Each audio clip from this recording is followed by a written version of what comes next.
A man that had a diet consisting of cigarettes and alcohol was also the man that could drive the ball over 300 yards and could compete with some of the best players in the world, including prime Tiger Woods, and still win.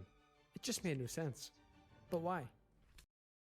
The unbelievable story of John Daly is about to blow your mind. While every golfer chased perfect diets and fitness, John Daly crushed 300-yard drives, defeated the world's best, challenged even Tiger Woods, and became a golf legend fueled by pure power and chaos.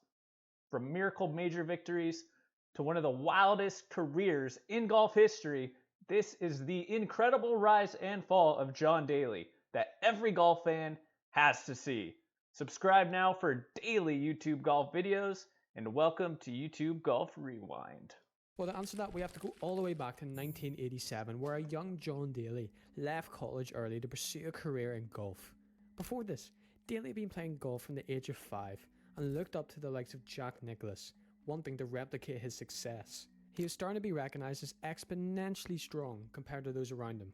He was able to drive a ball a solid 30 yards more than any of his opponents around him, and it wasn't long before he emerged as one of the top junior golfers in Arkansas, winning numerous local tournaments in the process. After turning pro in 87, it felt like he'd finally completed what he was working for. Except, not quite. For Daly, money was very tight in his household, and without any sponsorships, he couldn't afford to play in some of the big competitions. He briefly played in the 86 US Open, missing the cut, and the 89 US Open, finishing 69th. But other than that, it was just small tournaments here and there. That makes this story of John Daly even more exceptional and inspirational because he didn't grow up from a family of wealth, and golf is a pretty expensive sport. Many didn't think much of him, but little did they know that during this time, Daly was working hard and improving his game as much as possible. So when his next opportunity came, he could strike. And one young man is on the brink of realizing any golfer's dream. On Wednesday, John Daly wasn't even part of the PGA Championship. The ninth alternate has become the biggest story as he takes a 3-shot lead into the final 18 holes. Combo. When Nick Price dropped out, John Daly was called up as the 9th alternate.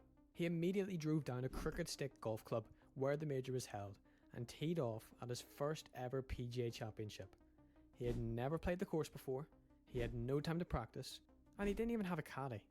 Being ranked 169th in the world, it was certain that Daly would struggle and would certainly miss the cut. But what was to happen next would go down as one of the biggest upsets in golfing history. You see, Crooked Stick Golf Club measured 7,280 yards in total, one of the longest courses used in any major ever. Many top golfers struggled, but for Daly, he thrived. His long driving I talked about earlier was perfect for this course.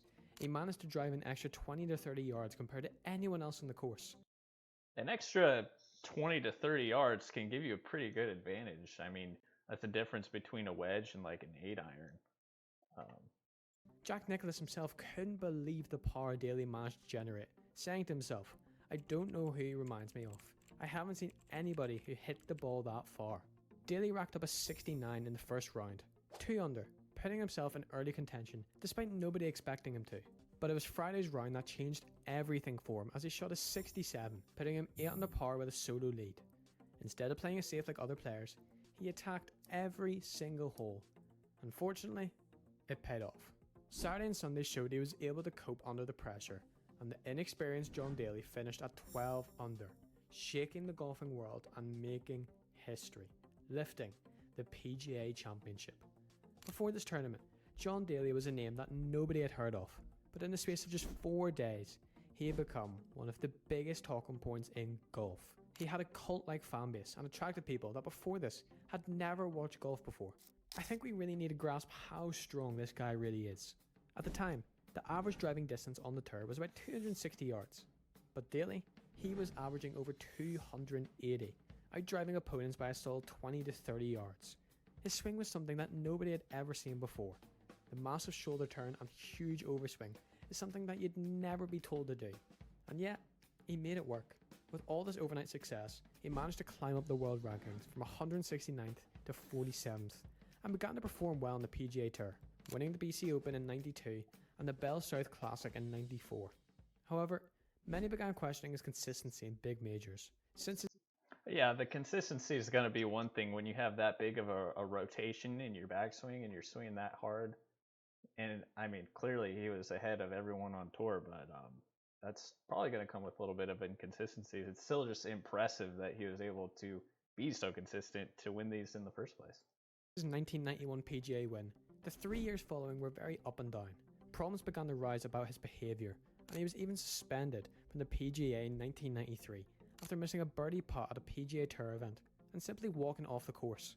Still, despite all this, he still had one of the biggest fan bases in the PGA, and with 1995 coming up, he can put things right. And to be fair to him, he did exactly that. John Daly surprised a lot of people and lifted the British Open after a dramatic playoff hole to earn his second major. It felt like Daly was back on track and could potentially battle for more majors and potentially aim towards a Grand Slam. But what was to happen next would turn out to ruin his career forever. You see, with all this fame and success that Daly experienced in such a small amount of time, his personal life took a big hit. He had experienced alcohol problems before his big break, but his PGA win just worsened this. He managed to come off it and instead apparently switched to burgers, which was crucial in his ninety-five Open win. His drinking problem kept persistent throughout the late 90s, along with excessive gambling. It was reported that Daly lost $51 million alone from gambling and betting, including his Mercedes Holy and his moly. house. In 2001, he married his third wife after divorcing the other two, one due to him focusing on the PGA over his wife, and the other due to abuse allegations. Obviously, with all this going on, his golf game was going to take a massive hit. The sunrise of Tiger Woods didn't help this, as all the attention turned from Daly onto Tiger. In terms of majors, Daly failed to make any serious contention across the late 90s and early 2000s, failing to make the cut at numerous occasions. He managed to prove everyone wrong to win the Buck Invitational in 2004, his first trophy in nearly 9 years. Many thought this could be the return of John Daly, but instead, it took a turn for the worse. It turns out this win would be the last hurrah for Daly, as after continuing to fight weight problems, alcohol, smoking, gambling and more, he never competed for another PGA event ever again. So what made John Daly so special? He is one of the most recognisable golfers of all time, and yet This right here.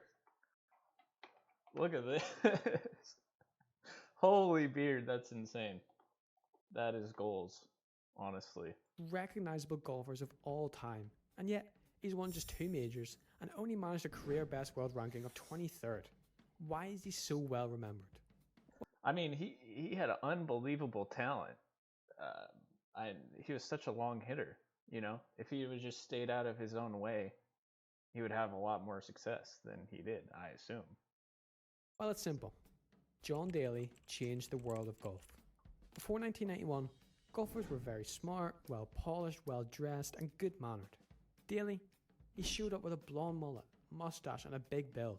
He didn't play any sort of safe golf, but instead attacked every single hole, something that fans loved, but also something you can't be consistent with. Without John Daly, players like Tiger Woods, Bryson DeChambeau, and more wouldn't be the same today. Daly was the first heavy hitter and played by the motto grip it and rip it. So the question stands.